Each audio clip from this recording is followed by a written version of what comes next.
एक आदमी को बहुत दिन हुए, तो हमने कहा भाई तुम क्या करते हो? कि मैं मूर्ति पूजा करते हैं।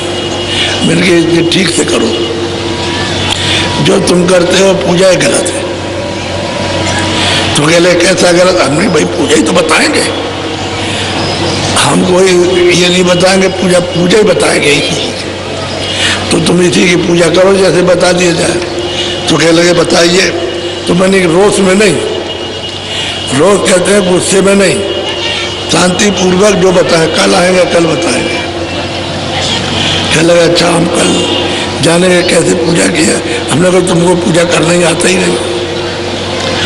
अब हमने कहा कि देखो, जब दूसरे दिन आए मैंने कहा ऐसे बैठ जाओ अपने देवता के सामने, जो देवता है बैठो, और तुम अपनी आंखों को उसकी आंखों को देखो, और अपनी पुतली उसकी पुतली को एक जगह रोको, जहाँ उसकी पुतली है उसी पर अपनी आंख को ऐसे रोको।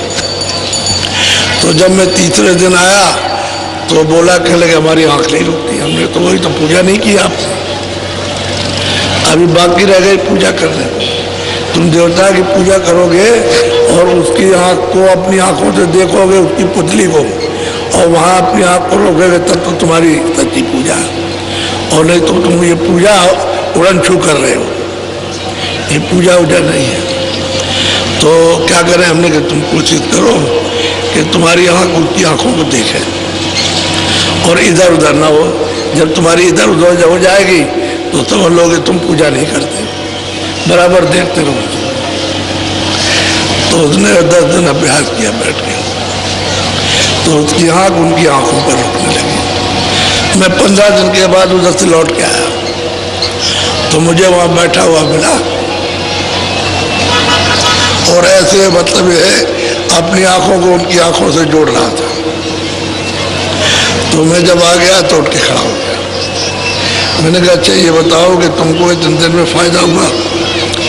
जो लगे कि मैं उसको देखते देखते वो मूरत बिल्कुल सफेद हो गई। अब वो मूरत तो दिखाई देती नहीं, वो सफेद दिखाई देता है। यानी देखिए आप, मूरत नहीं दिखाई देती, सफेद दिखाई देता है। तो मैंने कहा भाई तू ऐसे आंख बंद करके बैठ जा। तो आंख बंद करके बैठा तो सब ये प्रकाश ही प्रकाश, प्रकाश ही प्रकाश। तो हमने कहा देख पहले तो बैठता था तो अंधेरा था, और अब तू बैठता है तो प्रकाश हो गया। देख अब तू देवता की सच्ची पूजा कर रहा। तो हमने कहा और कुछ मत करना, उसी प्रकाश में तू आंख बंद करके सामने देखना रोशनी में। तो सामने देखने लगा तो 10 दिन के बाद फिर आया तो पूछा कि अब तुझको कुछ दिखाई दिया? अरे कह लगे बहुत सुंदर सुंदर चीजें दिखाई देती हैं। तो हमने पूजा तो शुरू की है, तू वो पूजा तो तू कर रहा था बनावटी, और ये देवता की पूजा करती है। अब देख तूने उस मूर्त को देखा तो उस मूर्त की शकल को अपने अंदर छुपा दिया। अब मूर्त तो नहीं दिखाई देती, कह लगे बिल्कुल नहीं दिखाई देती, तब सफेद हो गई। तो हमने दृष्टि उस पर ठहरने लगी और अंदर की आँख खुल गई। अब तेरी तीसरी आँख खुल गई, अब तू उससे देख रहा हो मूर्त वगैरह। अब एक आँख बंद कर दिखाई देता तो कह लगे यहाँ दिखाई देता। तो सही बात यह है कि उनको पूजा करना आता, पूजा कोई मना थोड़ी है, लेकिन करने का तौर तरीका जब महात्मा मिलेंगे तब बताएंगे। किसी का खंडन थोड़ी करते हैं, क्या वो खंडन किसी का करे? मंडन करते हैं। जो गलत काम कर रहा है उसी को सीधा कर देते हैं।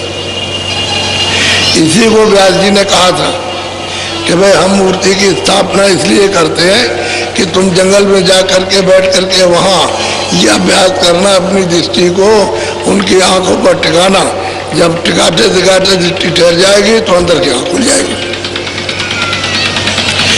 इसलिए रखा था आप उसी चीज को मूर्त को घर उठा ले। पहले तो जंगल में थी, एकांत में थी, अब उसको घर में ले आए तो बजाए, अंदर बज रहा तो उसको बाहर बजाने लगे। वो बाहर जो बजाते हो वही धोखा है, वही भ्रम है और भूल है, और अंदर बजने लगे वो सच्चा है। तो तुम्हारे अंदर ही बज रहा, और जहाँ ये बाजे बज रहे हैं वो कीर्तन और आरती अखंड हो रहा। वो कोई खंडन नहीं करते, मंडन करते, यथावत जो चीज है उसको बता देते। लेकिन लोग जो है उसको जानते नहीं, वो समझ बैठते हैं कि भाई मतलब ये है कि कोई खंडन कर रहे हैं। किसी का खंडन नहीं, महात्माओं ने हमेशा मंडन किया, लेकिन तुम जब उनकी बात को पूरा नहीं सुनोगे तो फिर समझ में कुछ नहीं आया। एक दिन तुमने समझ लिया खंडन हो रहा तो तुम चले गए, दूसरे दिन आ जाओ, तीसरे दिन सुन तो लो सब बात, तब समझ में आएगी। तो फिर हमने उसको रास्ता बताया तो भजन करने लगे। फिर वो लग गया भजन में, कह लगे आप नहीं बताते तो मैं यही ऊपर का सब करता रहता और मुझे कुछ भी मिलने वाला नहीं, मेरी तो सब भूल मिट गई। तो मैंने क्यों मिटी है कि तुमने समय दे दिया, समझने का समय दिया, यानी रोष में नाराज नहीं हुआ, क्रोधित नहीं हुआ। नहीं, क्रोध आ जाए तो चला जाएगा, फिर क्या पाएगा। इसलिए आप सुन, जो रास्ता नामदान का आपको दिया गया है, वेद जो युक्ति बताई गई है उसको आप अच्छी तरह से रमा कर लो, और जैसे जैसे सुमरन बताया, जैसे ध्यान, वैसे वैसे भजन शुरू कर दो तो अंदर का तुम्हारा घाट खुल जाएगा। घाट खुलेगा तो अंदर दृष्टि खुल जाएगी, कान भी खुलेंगे, नासिका भी खुल जाएगी, तो यही सूरत उस प्रकाश में खड़े होकर के देखने लगेगी। क्योंकि जब घाट खुलेगा तो अंधेरा जाएगा, उजाले आएगा, प्रकाश आएगा, रोशनी आएगी। अंधेरे में तो कुछ दिखाई देता नहीं है, लेकिन जब वो प्रकाश आएगा तो दिखाई देगा। इसीलिए अंधेरा आपने कर रखा है।